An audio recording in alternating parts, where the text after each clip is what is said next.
आज भारत में जितनी भी देसी गायें हैं, ये उनकी संतानें हैं। Devil in the milk, beta casein 7 morphine जैसा जहर है, और इसलिए हमारी गाय वो हमारा फैमिली डॉक्टर है।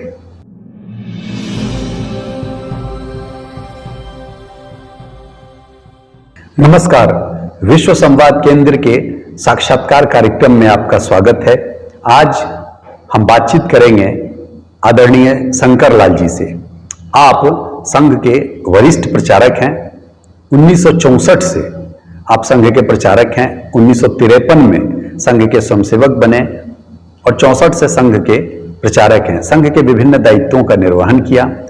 मूलतः सीकर जिले, अब तो एक नया जिला बन गया है नीम का थाना, वहां के रहने वाले, अपने अपनी पढ़ाई स्नातकोत्तर राजनीति विज्ञान में की और संघ के प्रचारक बने।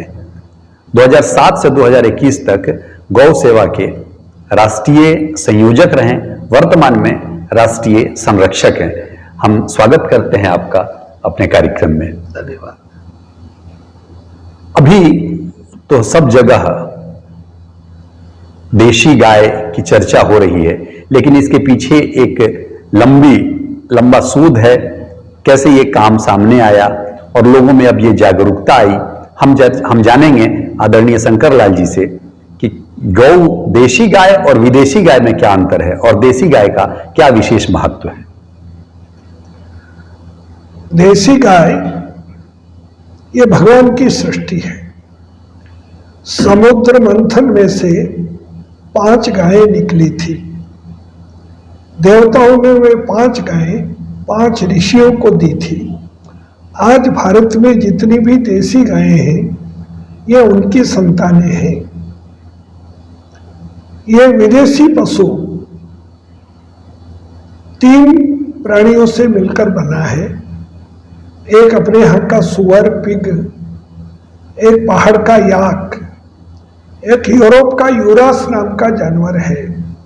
उनके जीन्स को मिलाकर 4 प्रजाति बनाई है: जर्सी, होलिस्टीन, फ्रीजियन, एचएफ। दूध जैसा सफेद पदार्थ देती है, पर वो दूध नहीं है।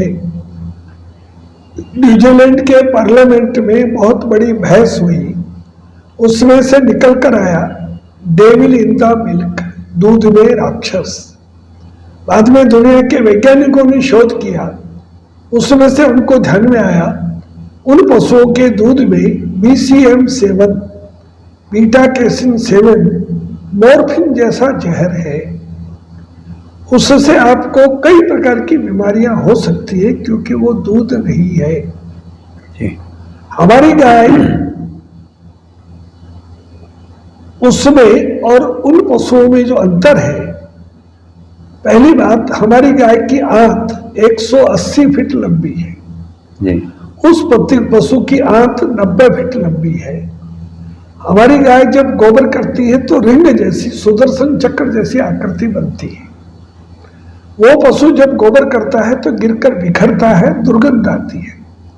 हमारी गाय स्वस्थ है तो कभी भी उसके गोबर में दुर्गंध नहीं आएगी।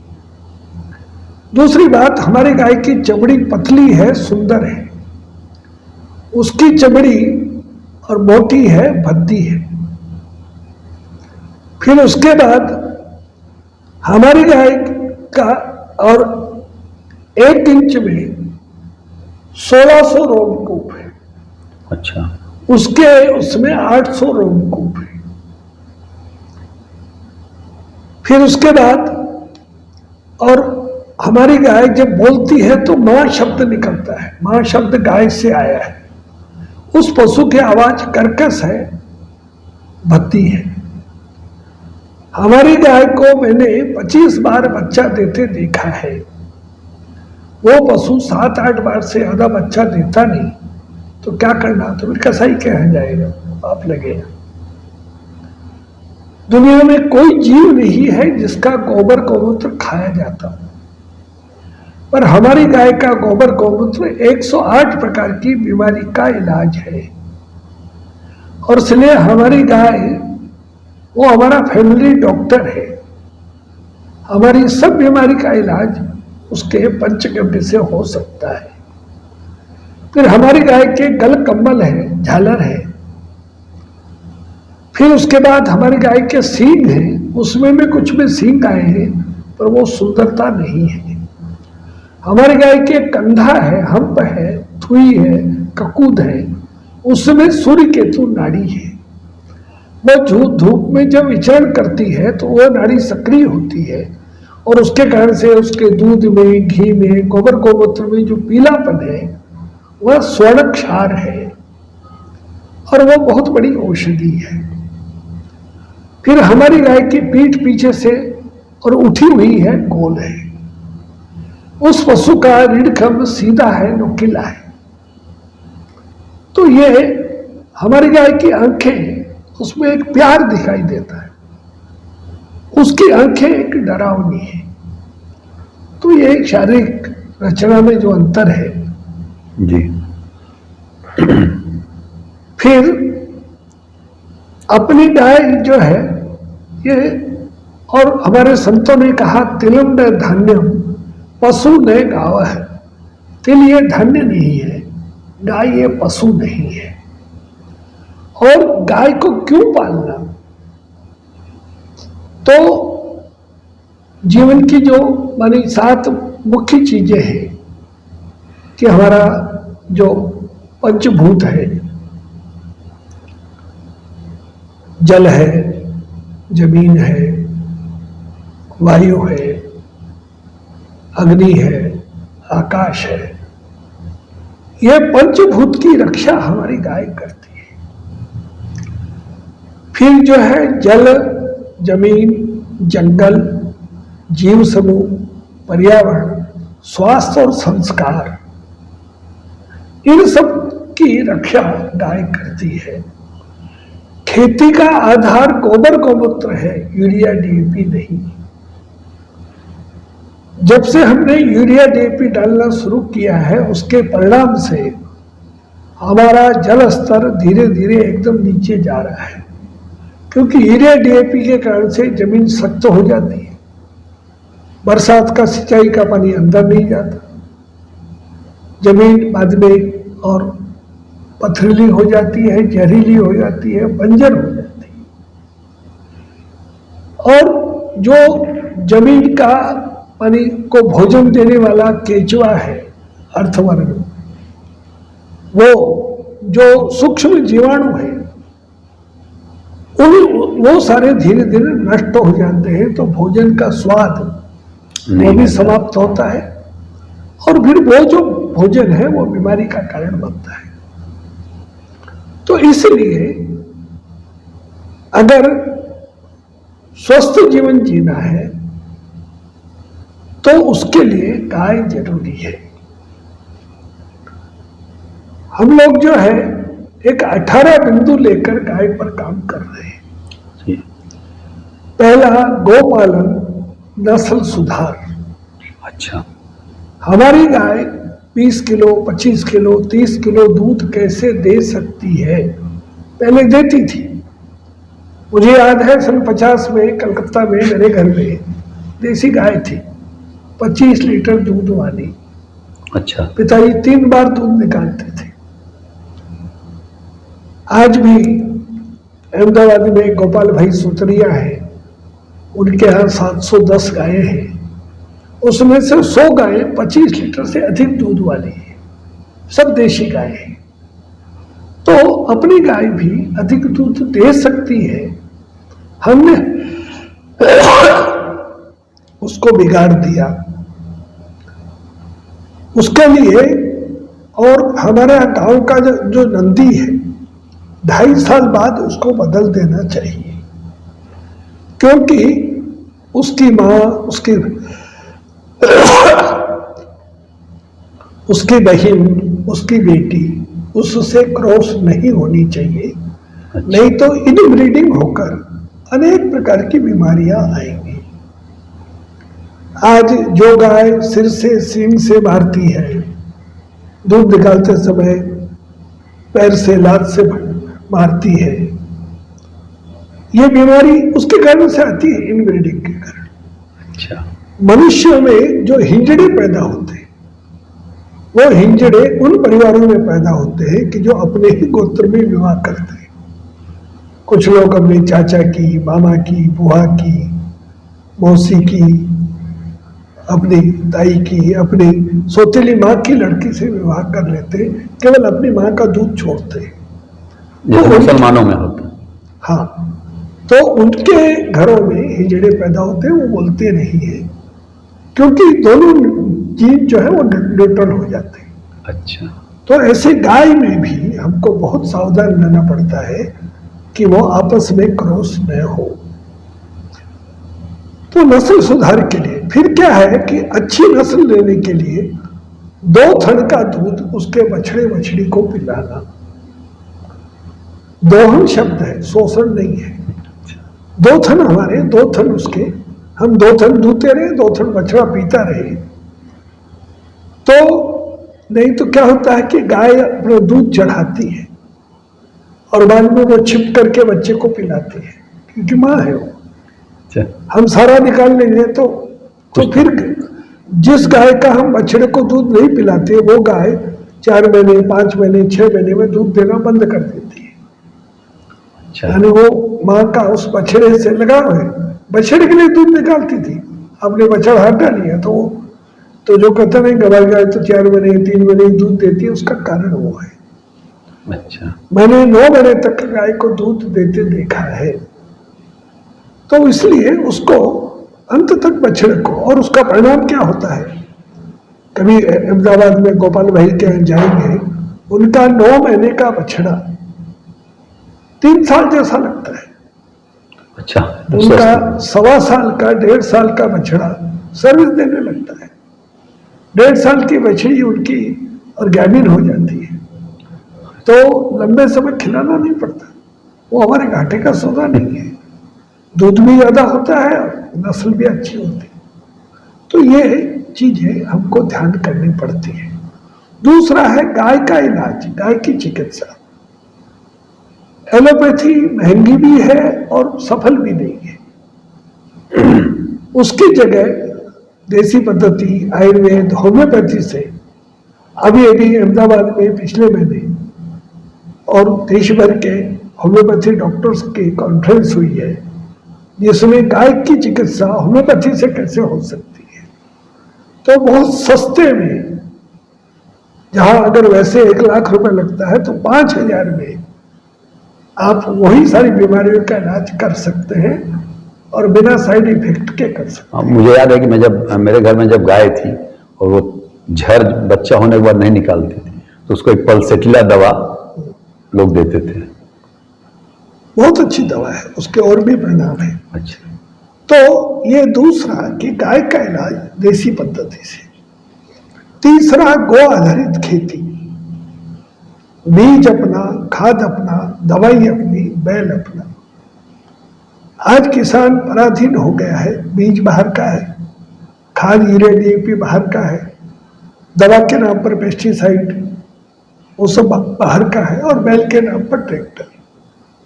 तो ये चारों चीजें बदलेंगी तो काम होगा।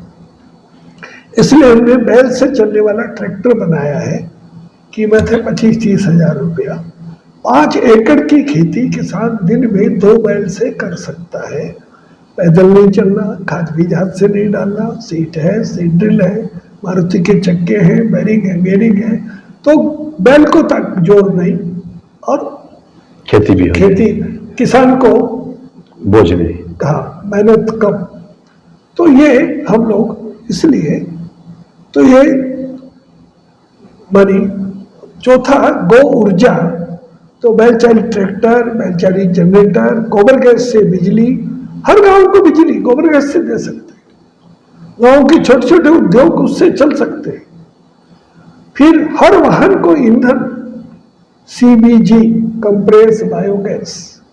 अच्छा, गोबर गैस में 60% मीथेन है, 38% कार्बन डाइऑक्साइड है, 2% और गैसें हैं। इस कार्बन डाइऑक्साइड को अगर अलग कर दिया और गैसों को अलग कर दिया, और प्योर 60% मीथेन से वाहन चलते हैं।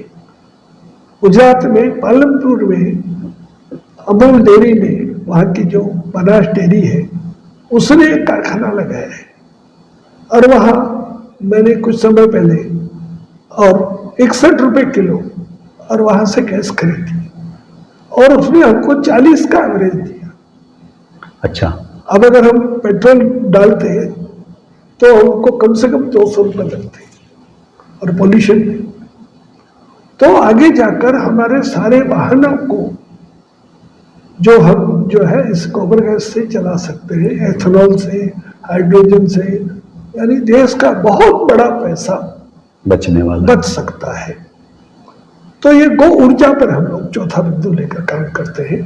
पांचवा, आज हम 300 प्रकार के उत्पाद बना रहे हैं गोबर गौमूत्र से, दवाइयों के अलावा। हाँ, अभी हमने और गत बार लगभग जो है 25 करोड़ दीपक बनाए गोबर से। अच्छा।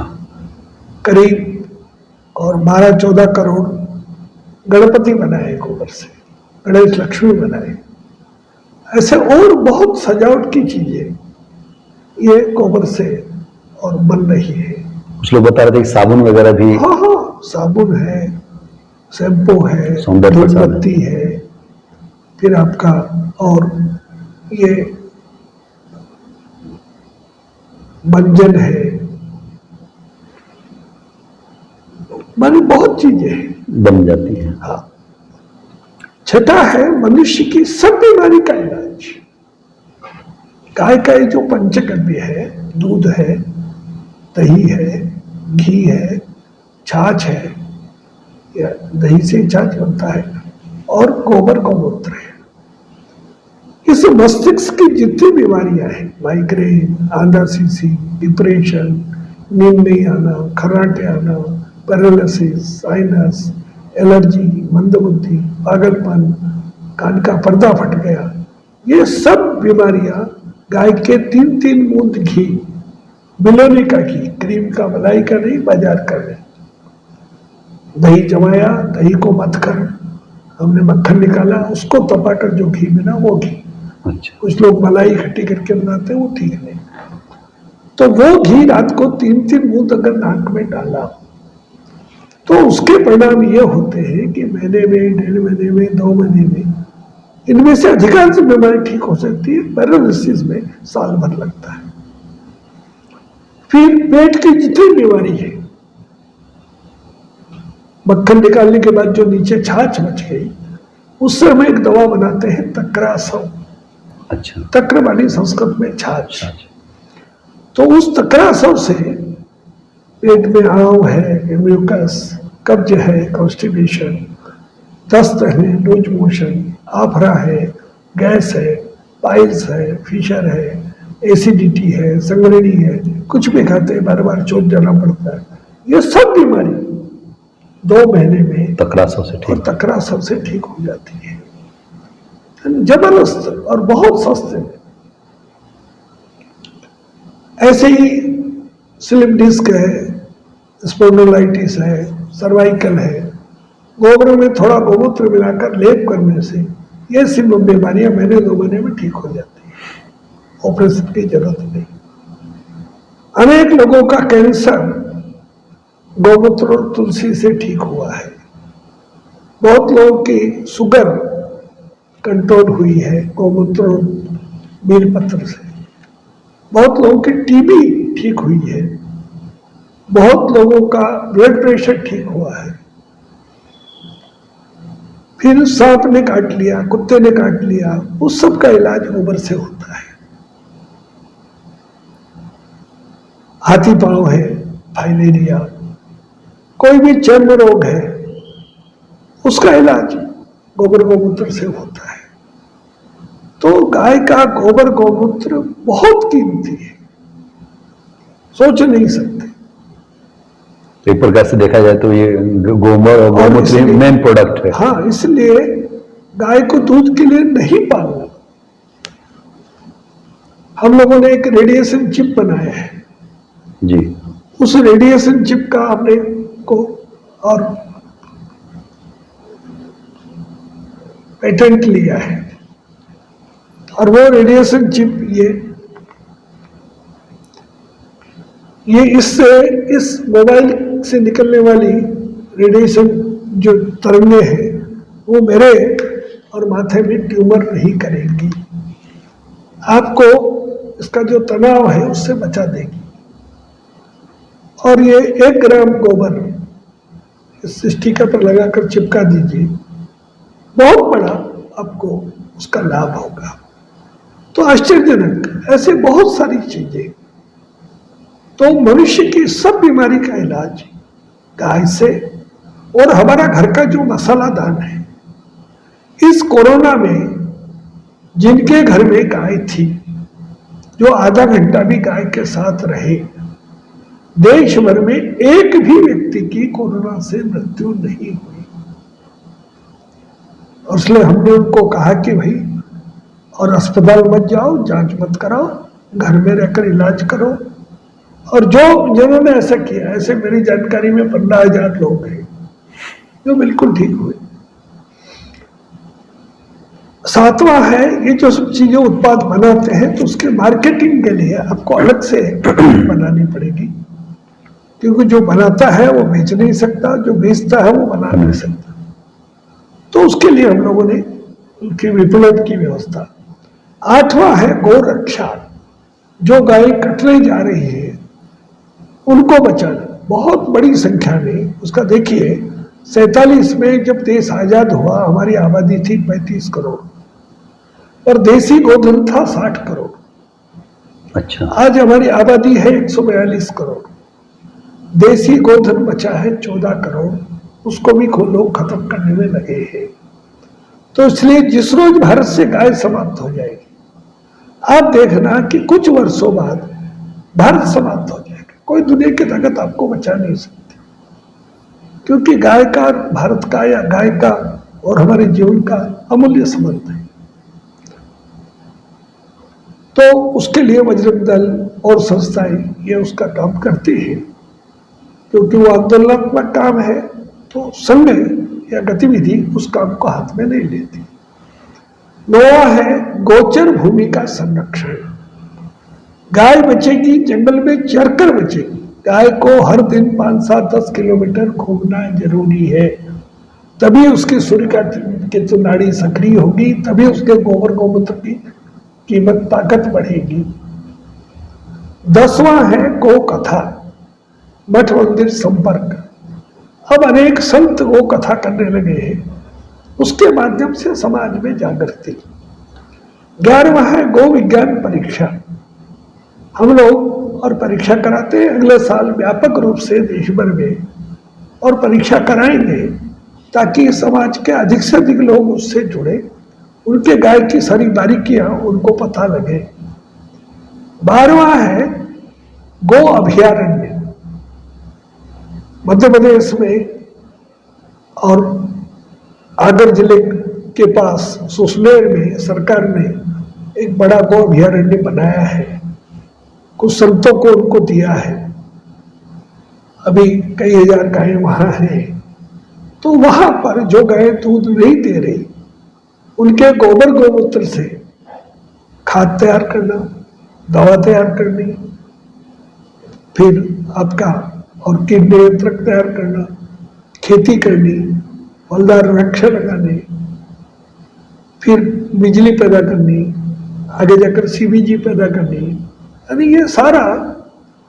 और सबसे बड़ी बात है कि मरने के बाद गाय को किसी को देना नहीं, उसकी चमड़ी हड्डी निकालना नहीं, वो आपको 50 लाख से अधिक रुपए का प्रॉफिट एक गाय, एक बैल, एक सांड आपको देकर जाएगा।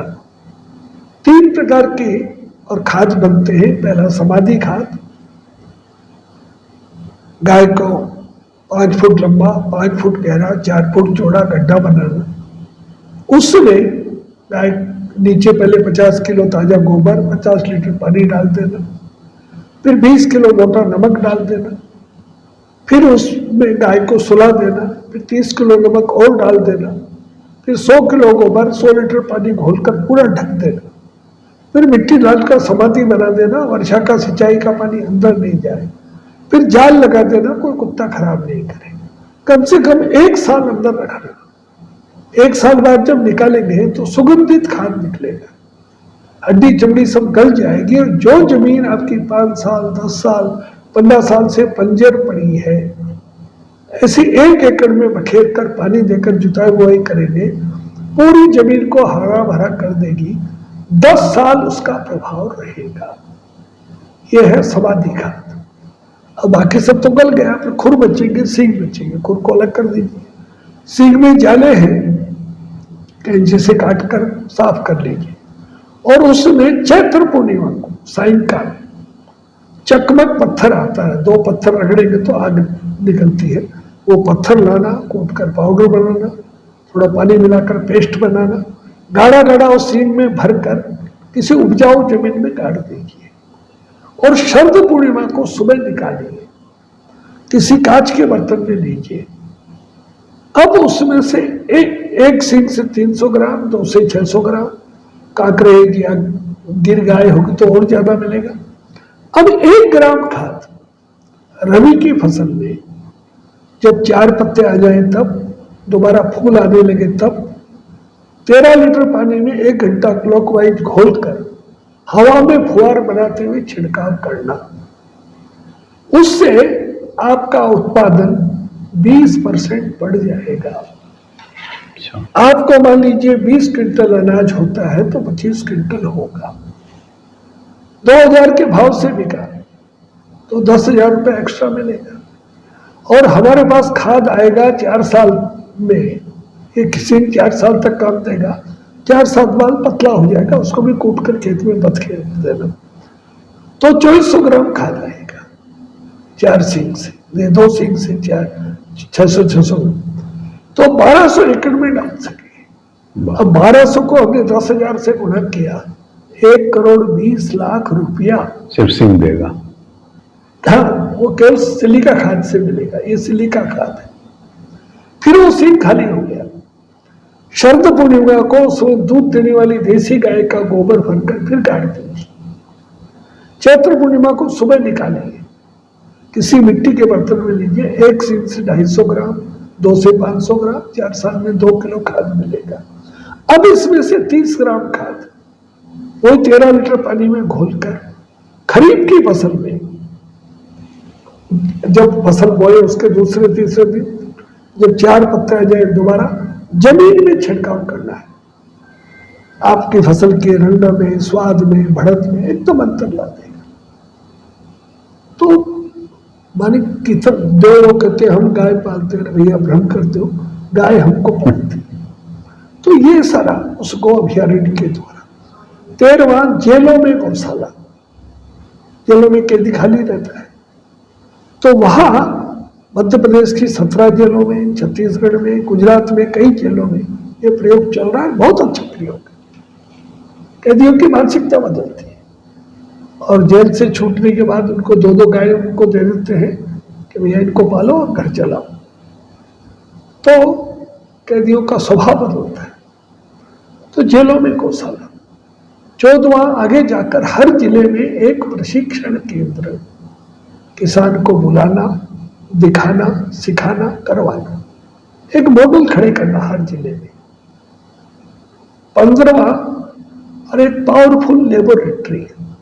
हम ये जो प्रयोग करेंगे तो समाज में कोई हम पर अंगुली नहीं उठाए, इसलिए उसको दिखाने के लिए, और हम पहले टेस्ट करेंगे, कोई कमी है तो ठीक करेंगे, उसके बाद समाज में देंगे कि हमारी प्रतिष्ठा पर अंगुली नहीं उठनी चाहिए।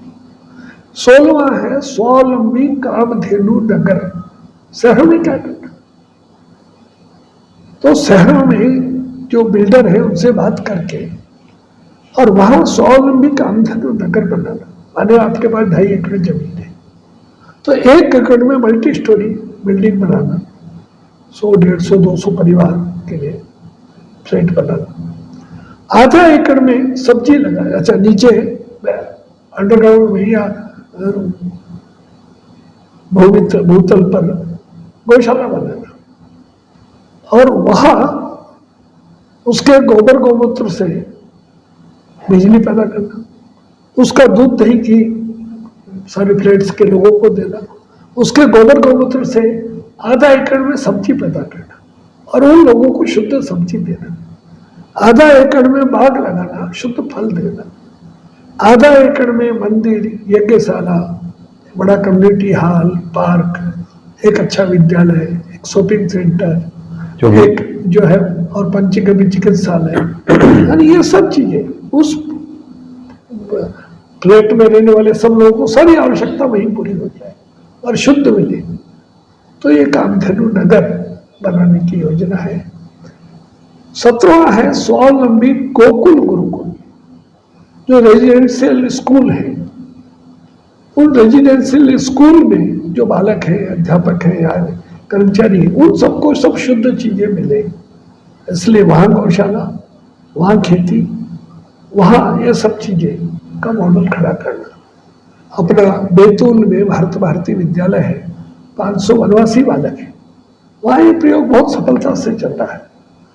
ऐसे ही और बनखेड़ी का अपना एक गोविंद नगर में विद्यालय है मध्य प्रदेश में, वहां ये सफल प्रयोग कर, और जगह ऐसे प्रयोग शुरू कर रहे हैं। फिर 18वां बिंदु है स्वावलंबी सुरभि ग्राम संकुल। एक गांव, छोटा गांव, 20 घरों में 5-5 गाय रखना जिनके पास खेती है। ऐसे एक गांव में 100 गाय, उनमें एक अच्छा सांड नदी। ऐसे 10 गांव में 1000 गाय, उनके बीच एक कंपाउंड। और इस एक गांव को शहर के एक कॉलोनी से जोड़ना, एक अपार्टमेंट से जोड़ना, कि वो वहां और सब्जी पैदा करेंगे, अनाज पैदा करेंगे, फल पैदा करेंगे, दूध दही घी, ये सब उस शहर में, उस कॉलोनी में, जैसे फैमिली डॉक्टर ऐसे फैमिली फार्मर, वो आड़त पर नहीं बेचेंगे। हमने और महाराष्ट्र में औरंगाबाद, आज का संभाजी नगर, वहां हमने प्रयोग किया। वहां 11 गांव में लोग जैविक करते हैं, उनको हमने 11 कॉलोनियों से जोड़ दिया। और इस पूरे कोरोना में उनको दोनों को इतना लाभ रहा कि उनको शुद्ध चीज मिल गई, जहर मुक्त, और इनको मार्केट मिल गया, दुगना पैसा मिल गया। डिटेल में कम से कम दुगना तो रहता ही है, तो इनको अच्छा पैसा मिल गया। तो दोनों को ही हमने, तो ये हमारी योजना है कि देश भर में किसान को सीधा उसके मूल्य के लिए उसको भटकना नहीं पड़े। उसके स्थायी ग्राहक है, वो फोन करते हैं तो ऐसा ये चाहिए, वो वाला करते रहता है। तो इस प्रकार से 18 बिंदु लेकर हम लोग काम कर रहे हैं। उसमें 11 बिंदुओं पर विशेष जोर है। आज रात से उसका यहाँ 2 दिन का पूरे क्षेत्र का प्रशिक्षण है, 11 बिंदुओं का। इन सब का परिणाम क्या होगा, गाय पालने से फायदा क्या है, तो हम एक 9 बिंदु लेकर काम कर रहे हैं कि कैसा भारत बनाना। तो स्वावलंबी सुखी संपन्न भारत बनाना। कैसे बनाना, तो गाय के द्वारा। पहला, रोग मुक्त भारत। मैंने आपको बताया कि सब बीमारी हम गाय से ठीक कर सकते। इस कोरोना में जिनको और सर्दी जुकाम खांसी हुआ, मैंने उनको कहा कि भैया एलोपैथी नहीं लेनी। 11 गोल मिर्च कूट कर, 1 चुटकी आधा ग्राम हल्दी 1 गिलास पानी में उबालो, आधा रह जाए 5 ग्राम गुड़ डालो और दिन में 2 बार पीना, 3 दिन सब सर्दी खांसी जुकाम निकालते। जिनको बुखार हुआ उनको कहा 1 चम्मच धनिया, 2 लौंग कूट कर 1 गिलास पानी में उबालो, आधा रह जाए 5 ग्राम गुड़ डालो, पीकर और कर सो जाओ। पसीना आएगा, 3 घंटे में बुखार उतर देगा। तो उन्हें अधिकांश लोगों को कहीं अस्पताल जाने की जरूरत नहीं, कोरोना से घबराने की जरूरत नहीं, कुछ नहीं। मैंने कोरोना की 3 वैक्सीन नहीं ली। मेरी आयु चल रही है 79 और मैं जो है 300 जिलों में घूमकर आया हूं, 32 प्रांतों में, कोई दिक्कत नहीं। तो इसलिए रोग मुक्त भारत हम गाय से कर सकते हैं। देश का 7 लाख करोड़ की एलोपैथी दवाई आती है हम सब, तो 7 लाख करोड़ बचा सकते हैं। दूसरा, कर्ज मुक्त भारत। इस समय 187 लाख करोड़ का कर्जा है भारत पर। सन 1915 में $1 में $23 आते थे, 47 में $1 का $1 हो गया, अभी लगभग $83 का $1 है। लोगों को एक बताना पड़ेगा कि भाई आने वाले 15-20 साल किसी भी विदेशी कंपनी का कोई सामान नहीं खरीदना। भगवान ने भारत में सब कुछ दिया, कुछ बिगड़ेगा नहीं, तो $1 $1 का $1 हो जाएगा। 10 लाख करोड़ का डीजल पेट्रोल खरीद रहे हैं, 4 लाख करोड़ का ये यूरिया DAP पेस्टिसाइड ये खरीद रहे हैं, और ऐसी सब चीजें सब बच सकता है। तो कर्ज मुक्त भारत। तीसरा, प्रदूषण मुक्त भारत, पॉल्यूशन फ्री। 1 ग्राम घी का दिया जलाएंगे 100 किलो ऑक्सीजन तैयार होती है, ये पर केवल देसी गाय के घी में है। उसके लिए राय चाहिए, तो सारा पॉल्यूशन ठीक हो जाएगा। पहले मंदिरों में घी का दिन, आज वो बाजार में जलेबी या और भी क्या, यानी पूजा करनी है तो पूजा वाला घी लिया, घी नहीं है, वो जहर है। तो प्रदूषण मुक्त भारत। चौथा, अपराध मुक्त भारत, क्राइम फ्री। जब से हमने जर्सी भैंस इसका दूध पीना शुरू किया है, व्यक्ति का स्वभाव तामसी हुआ है, क्रोधी हुआ है, आलसी हुआ है, अपराधी हुआ है, गुस्सा आता है, और उसी कारण से झगड़े बढ़े, दंगे बढ़े। भैंस को अपने बच्चे का पहचान नहीं होती। हम लोगों ने प्रयोग किया, 10 भैंसें बांधी, उनके बच्चे को छोड़ा, वो मां को नहीं पहचानता, वो दूसरी भैंस के जाकर मुंह लगाता है, वो लात मारती है। हमने 100 देसी गायों को बांधा, उसके बछड़ी नहीं छोड़ा, एक भी नहीं भटका। दोनों की बुद्धि में ही अंतर है, तो इसलिए अपराध मुक्त भारत। 5वां, कुपोषण मुक्त भारत। ये $2 किलो चावल, $1 किलो गेहूं, ये मनरेगा, वोट मिल जाएंगे, देश बर्बाद हो जाएगा। उसकी जगह हर गरीब को थोड़ी जमीन और 2 गायें दूध वाली दे दो, वो कमा कर खा लेगा, उसको कोई किसी के सामने हाथ फंसाने की जरूरत नहीं। छठा है नशा मुक्त भारत। हमने गौमूत्र पिलाकर बंगाल में 150 गांवों में बहुत लोगों की शराब छुड़ाई। वहां की माताओं में बहुत जन्म रोग था, गौमूत्र पिलाकर और गोबर और कपूर लगाकर उसके जन्म रोग ठीक किए, तो नशा ठीक हो सकता है। 7वां है अन्न युक्त भारत। केवल भारत नहीं, सारे संसार को अनाज खिलाने की ताकत इस भारत भूमि में है। कैसे? इस समय रूस के पास 1708 मिलियन हेक्टेयर जमीन है, पर उसमें से 126 मिलियन हेक्टेयर यही उपजाऊ है, बाकी बंजर है या बर्फ।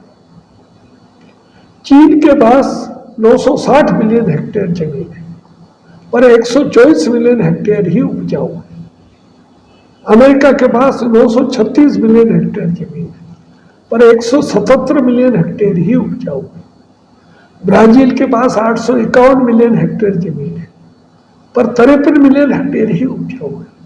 हमारे पास इन सबसे कम 328.7 32,87,000 वर्ग किलोमीटर जमीन है, पर उसमें से 19 लाख वर्ग kilometre 190 million hectare 19 crore hectare जमीन उपजाऊ है। गंगा यमुना के मैदान, नर्मदा गोदावरी के मैदान, कृष्णा कावेरी के मैदान, चंबल ब्रह्मपुत्र महानदी के मैदान, सरयू गंडक कोसी के मैदान, सतलज रावी चिनाब झेलम ब्यास इसके मैदान, उन्हीं के किसी के पास नहीं। ऐसी उपजाऊ मिट्टी कहीं है ही नहीं, वो सुगंध है ही नहीं। हमारे यहाँ गुलाब होता है, उसकी जो सुगंध है, विदेशी गुलाब रंग अलग अलग है, सुगंध नहीं। आम भारत में ही होता है, भारत के परिसर में, बाकी जगह दुनिया में आम नहीं होता। तो ये भारत की मिट्टी की विशेषता है। तो मैंने किसान से पूछा कि तुमको अगर पानी मिले, खाद मिले, तो 1 एकड़ में कितना अनाज पैदा हो सकता है। तो अपने यहाँ के बहुत लोगों से मैंने पूछा, तो उन्होंने कहा कि अच्छी जमीन है तो और दोनों फसलों में 30 क्विंटल अनाज पैदा हो सकता है। तो 1 हेक्टेयर माने 2.5 क्विंटल, 2.5 एकड़, तो 75 क्विंटल अनाज पैदा हो सकता है। अब हमारे पास जो है 19 करोड़ हेक्टेयर जमीन है, उसको और हमने गुणा किया 75 से, तो लगभग जो है और 1425 करोड़ क्विंटल। दुनिया की जनसंख्या है 800 करोड़। एक व्यक्ति को ज्यादा से ज्यादा 1 क्विंटल अनाज चाहिए साल भर में। आप अपने हिसाब देख लो, तो 800 करोड़ लोगों के लिए 800 करोड़ क्विंटल, 650 करोड़ बचेगा। उसे सब्जी, दाल, मसाले, तेल, फल दे देंगे। पिछले साल हमारी जनसंख्या 140-42 करोड़, पिछले साल हमारे यहाँ 310 करोड़ क्विंटल अनाज हुआ था। इसलिए हमने लंका को दिया, अफगानिस्तान को दिया, नेपाल को दिया, बाकी देशों को दिया। हमारे भगवान ने तो अन्न युक्त भारत, 8वां ऊर्जा युक्त भारत। मैंने आपको बताया कि गोबर गैस से हर गांव को बिजली, गोबर गैस से सीबीजी बनाकर हर वाहन को ईंधन, बैलों के द्वारा ट्रांसपोर्ट। तय कर दो कि भाई तहसील में से गांव में सामान और मोटर व्हीकल से नहीं जाएगा, कोई बड़ी जल्दी नहीं है, अभी शाम को निकला सुबह पहुंच जाएगा। तो ऐसे उसके द्वारा तो बैलों को काम मिलेगा। आज जो बैल सड़क पर घूम रहे हैं, ठोकर खा रहे हैं, और उनका गोमूत्र काम आएगा, गोबर काम आएगा, मरने के बाद वो काम आएंगे, और देश का बहुत बड़ा डीजल पेट्रोल बच जाएगा। तो इस प्रकार से उसकी ऊर्जा का उपयोग करना। बैल से, जैसे कई जगह में देखता हूं महाराष्ट्र में, गन्ना पेरने की मशीन, एक बैल घूम रहा है, उस गन्ना से वो रस बेच रहा है। कई जगह तेल की गाड़ी गन्ने से चल रही है। ऐसे छोटे छोटे उद्योग बैलों से। पहले तो खेतों में सिंचाई भी होती है। महाराष्ट्र आज बहुत प्रांतों अभी भी बैलों से ही खेती होती है। अब उसको अगर हमने आधुनिक पद्धति से बदल दिया तो वो हो जाएगा।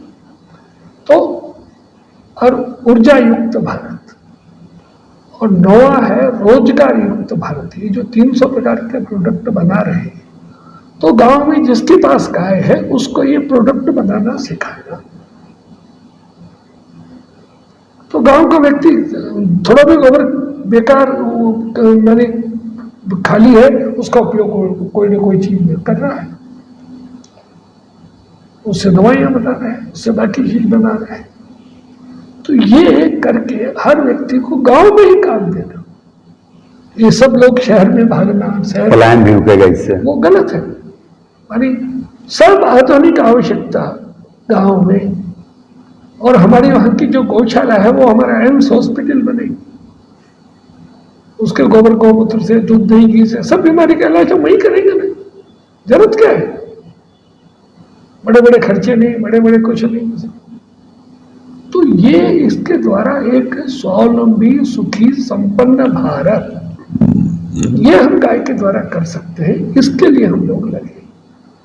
उसके लिए हर गांव में एक समिति बनाना, गौ सेवा समिति, हर जिले में एक 5-7 लोगों की टीम बनाकर वो गांव गांव को प्रशिक्षण दे, लोगों को बुलाकर और दिखाए कि ये देखो, बोल नहीं रहे, हम कर रहे हैं।